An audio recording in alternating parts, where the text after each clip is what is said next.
Hello, my name is Alyssa Nickel. I'm a member of the Acton Select Board. With me today is Catherine Yusoff. She is the chair of the Economic Development Committee and also a member of the South Acton Vision and Action Plan Advisory Group, which began meeting in September of 2022. We're here today to talk about Article 12. Over the past 2 years, the Acton community has been working to explore how it can comply with the new MBTA Communities Law, also known as Section 3A, and update its 1995 South Acton Village Plan. The initial study area for this project was an approximate 1-mile radius from the train station. It also included a coordinated effort with the Powder Mill Corridor Study to investigate locations for MBTA community compliance. Currently, Acton's zoning bylaws only allow for multi-family housing through discretionary permits and in very limited locations throughout town. Conversely, Acton's zoning allows for single-family homes by right in a majority of all zoning districts. The new state law requires Acton to change its zoning to allow for some multifamily housing by right, to increase housing options and affordability. Zoning is a local law that regulates various aspects of how land can be used. This includes what type of uses are allowed and the dimensions of the buildings. The law is not a building mandate. Rather, it allows for multifamily by right where it is not allowed today. The law requires Acton to pass zoning and submit a compliance application by December 2024. The state set specific requirements on how to achieve compliance. And for Acton, that means at least 50 acres must be zoned to allow the option of multifamily by right, and 10 of those acres must be within a half-mile radius of the train station. This zoning must create the possibility to allow an average of 15 units per acre. The state also allows towns to require 10% of the units to be deed restricted affordable. The project started in the spring of 2022 with a presentation at the Select Board meeting on how we could embark on this effort.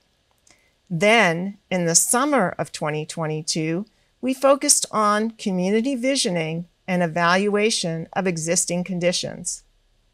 A town-wide survey went out to all residential mailing addresses, including homeowners and renters, and we conducted an existing conditions analysis to understand potential impacts, constraints, and opportunities.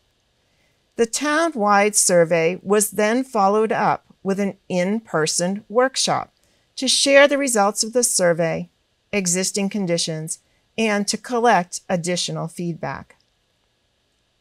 The feedback received through that process informed a draft vision statement and goals that were shared in a virtual workshop in spring of 2023. In the summer of 2023, the informational boards with maps were available online, at the library, Town Hall, Acton Housing Authority, Council on Aging, and tabling sessions around town, such as at the train station, playgrounds, and in West Acton. In the fall, proposals were then revised based on that public feedback and brought to the public through multiple in-person open houses. Meetings were also held to receive feedback from local business owners and mixed-use developers such as those involved in establishing West Acton Village Works. In the winter, we finalized proposed zoning changes through various outreach efforts and released draft articles for consideration, which were posted in the Action Unlimited newspaper for the March 19th public hearing. Selecting the locations for MBTA compliance was a community effort. In selecting the locations of the proposed zoning overlay district, several priorities expressed by the community were taken into account. Key considerations include climate impact. All locations are in keeping with the strategies of the Climate Action Plan to locate more multifamily housing choices within a half-mile of public transit and near existing village districts. Housing equity. All locations are in keeping with the strategies of the Housing Production Plan and reviewed with residential districts positioned in pleasant and accessible corridors near amenities, supporting fair housing goals. Water resources. All locations are outside of Zone 1 and Zone 2 of the Groundwater Production District, diverting development from areas near wellheads. Commercial vibrancy. Locations are adjacent to South Acton Village Zoning District.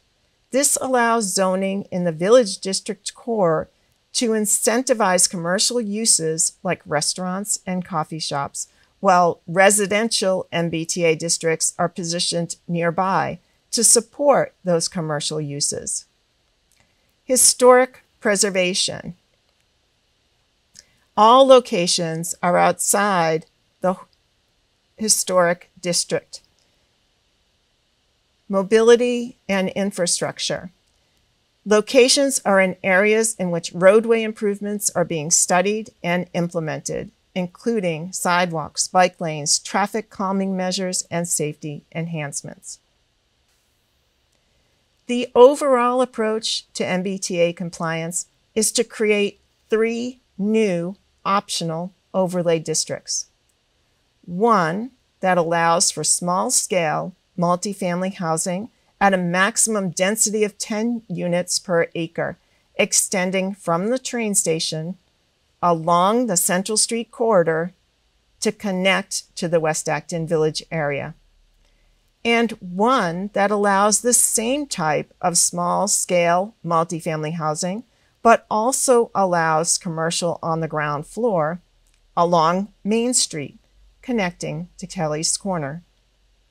A third, larger-scale multifamily overlay district is proposed on larger lots where height and massing is less noticeable given the existing available land area.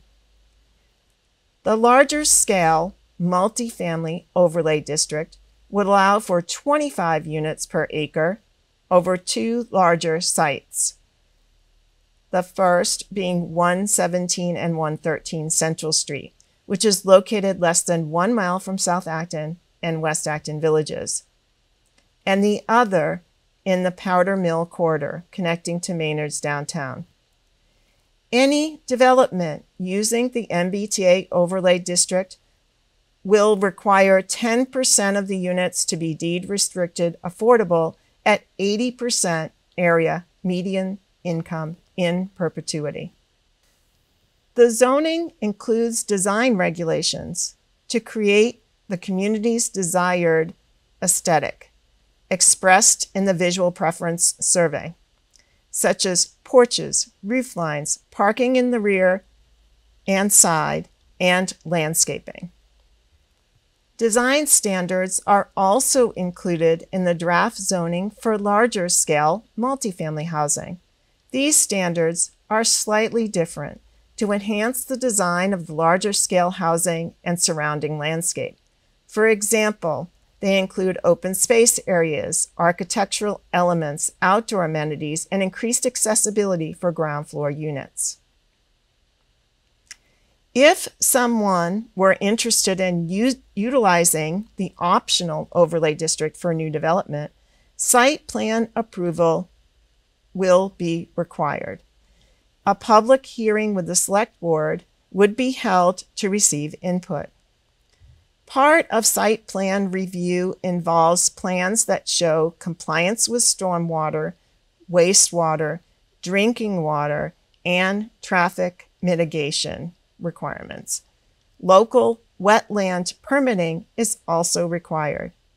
It is important to note there may be other legal or practical limitations, including lack of infrastructure or sewer capacity, that could prohibit or limit development to be a smaller scale than what is allowed under zoning. The town only needs to lift the prohibition on multi-family zoning in order to comply with the state requirements. As with any planning project, public engagement is essential.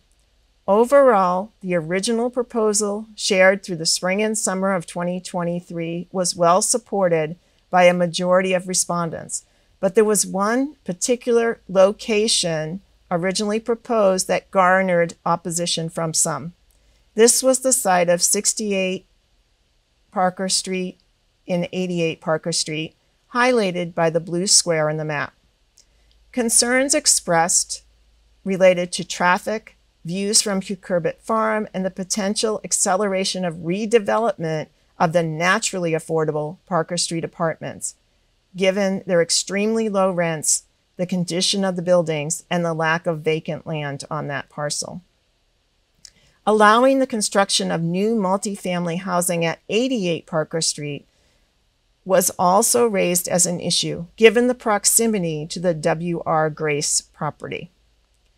The Fair Housing Review also raised concerns for locating new multifamily zoning in a location that already contains the lowest market rate rents in town. The Fair Housing Review included an environmental justice analysis. Based on this review, these locations were ultimately identified as having potential disparate impact for these reasons and were removed from the proposal. Based on the Planning Division's analysis and the Fair Housing Review conducted, we believe the developed portion of the property at 117 and 113 Central Street, or Dover Heights, is performing well as a rental property and not ripe for redevelopment. The factors the town looked at were current rents, structural status of the buildings, recent investments made into the property, and most importantly, the availability of developable vacant land that could be utilized for additional multifamily housing. Based on this information, we believe that it is unlikely that the existing apartment complex would be torn down in the near future, with or without the proposed zoning change. Overall, the Fair Housing Review found that allowing multifamily housing is beneficial and moving in a positive direction to further fair housing. The South Acton Vision and Action Plan helps to create strong village connections between Kelly's Corner, West Acton Village, and South Acton Village. With each district combined, the zoning proposals aim to achieve the vision and goals established by the community while meeting the new state MBTA communities law. Thank you, Catherine, for the presentation. I understand the state is requiring Acton to zone for 1,300 units. Is Acton required to build all of this housing? No, there is no building mandate. The MBTA communities law doesn't require the construction of any units. It simply requires zoning that allows property owners the option to construct multifamily housing. Will we be responsible for upgrading sewer and water infrastructure for new development? No, Acton is not required to spend money upgrading its sewer and water infrastructure in anticipation of new development of the new MBTA overlay district, when multifamily housing is proposed, the developer will need to make the case that there is adequate infrastructure to support their project, and they will be required to pay water and sewer mitigation and connection fees. For example, they may choose to construct an on-site treatment facility if there's no existing sewer capacity. And how would the impact of new development be evaluated and reviewed? In order to build under the optional overlay district, site plan approval would be required. The site plan approval process involves extensive reviews of each individual development's proposal for stormwater, wastewater, traffic, and drinking water impacts. For example, the Acton Water District requires water impact studies as well as mitigation fees. Similarly, the town's site plan rules and regulations require traffic studies and traffic mitigation if necessary. There are 13,000 acres in Acton. Why were these locations selected? The advisory group first looked at established community plans, the most recent being the Climate Action Plan, which included an action item to locate more multifamily housing choices near public transit and existing village districts. Although the state only requires 10 acres zoned to allow multifamily housing within a half-mile radius, Acton's comprehensive community plan also directs the town to do this. This is why the locations are less than a mile from or directly next to South Acton, West Acton, Kelly's Corner, and the Powder Mill Corridor. Were any other locations evaluated? Through the public outreach process, a few individuals were interested in rezoning other areas, but this was not the majority of responses, and the locations were not aligned with the town's existing climate and equity goals. Those locations were further away from amenities and services and would increase vehicle miles traveled and traffic trips. They were also less likely to provide a diversity of housing options or would raise concern for environmental justice. Other areas were within close proximity to Acton's drinking water wells. Can you share more about environmental justice and how it was evaluated? Environmental justice is the right to safe, healthy, productive, and sustainable environment for all. As part of the Planning Department's new internal policy, all zoning articles with potential housing implications, including this one, are reviewed for fair housing and potential disparate impact prior to adoption. You mentioned that the proposed law would require at least 10% of the units to be affordable. Yes, it's what we call inclusionary zoning. By adopting a requirement for 10% of the units to be deed restricted affordable in the MBTA overlay district, it not only allows for Acton to have more affordable homes in perpetuity, but also any building under this zoning would not take Acton further away from reaching its required town-wide 10% of affordable housing mandated by the state. Why are we not requiring a higher percentage of the units to be deed restricted affordable? The state MBTA law only allows for communities to adopt inclusionary zoning up to 10%. There is a process in which Acton could conduct an economic feasibility analysis by a qualified third party, acceptable by the state, to determine if a higher level could be adopted. But the maximum, even if proven feasible, is 20%. Why would the state want to cap the amount of affordable deed-restricted units? The reason behind this is that if affordability requirements are excessive, they can make it economically infeasible to construct new multifamily housing. And then the requirement essentially becomes a barrier to construct any multifamily housing at all. Does the town have plans to look into increasing the affordability requirement to 20%? Yes. The planning department will be applying for grants in the next few months for consultant services to perform an economic feasibility analysis for increasing the required percentage of affordable units in the MBTA zoning. If the feasibility analysis proves favorable, the town could then adopt the updated zoning article at a future town meeting and submit it for a compliance review with the state. Why didn't the town propose 20% to begin with? The town received 2 grants to assist with the South Acton Vision and Action Plan. At the time the scope was created and contracts were signed, the state's draft guidance did not allow for inclusionary zoning at all.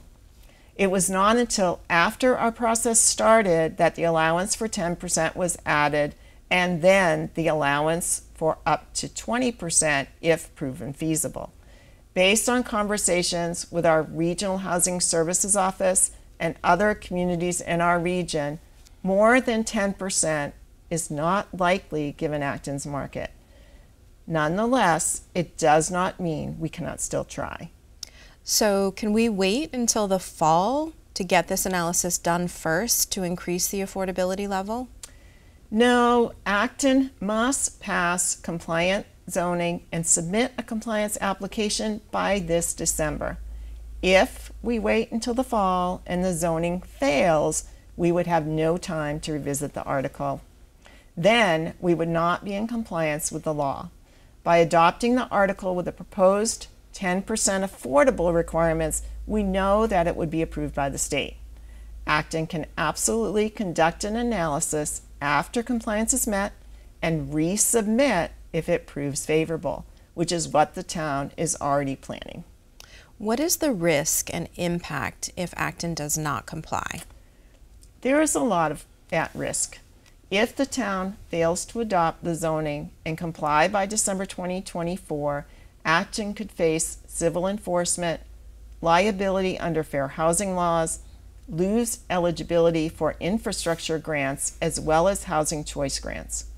Over the past 5 years, Acton has received over $12 million in grants from state programs for priority projects and programs that have helped reduce the need for local taxpayer investment. This would no longer be available to Acton if we do not comply. There is also a human aspect to this. The zoning is an opportunity to allow for more multifamily housing options for our individuals living and working in the Acton community. It would also provide missing middle type housing. Can you explain a little bit more about this missing middle housing? Of course. The missing middle refers to small to medium-sized housing units that are somewhere between single-family detached homes and mid to high-rise apartments. Examples of this type of housing are duplexes, triplexes, and townhouses. Community members looking to downsize as they age are having difficulty finding an affordable, smaller home and stay in Acton where their friends and networks are located. This provides an opportunity for that form of housing. I understand that Acton took a comprehensive approach to planning for MBTA communities compliance by incorporating it into both the Powder Mill Corridor planning effort and the South Acton Vision and Action Plan. Why was that? Residents asked for comprehensive planning. We intentionally designed and executed this planning process to ensure that our compliance would be consistent with the values and visions for our community.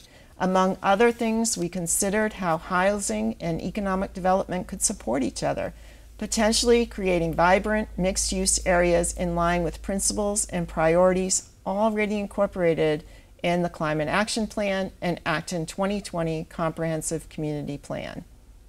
Thank you very much. The Acton Select Board adopted a short-term goal in 2023 to implement zoning changes to comply with the MBTA zoning requirement and also further Acton's goals. The Select Board voted unanimously to recommend this article. Our hope is the overlay district will provide more opportunities for housing at various price points and sizes. If viewers have additional questions, please reach out via email to either the Town Manager's Office, manager@actonma.gov, or to me as the Select Board member assigned to this article at alyssanichol@actonma.gov.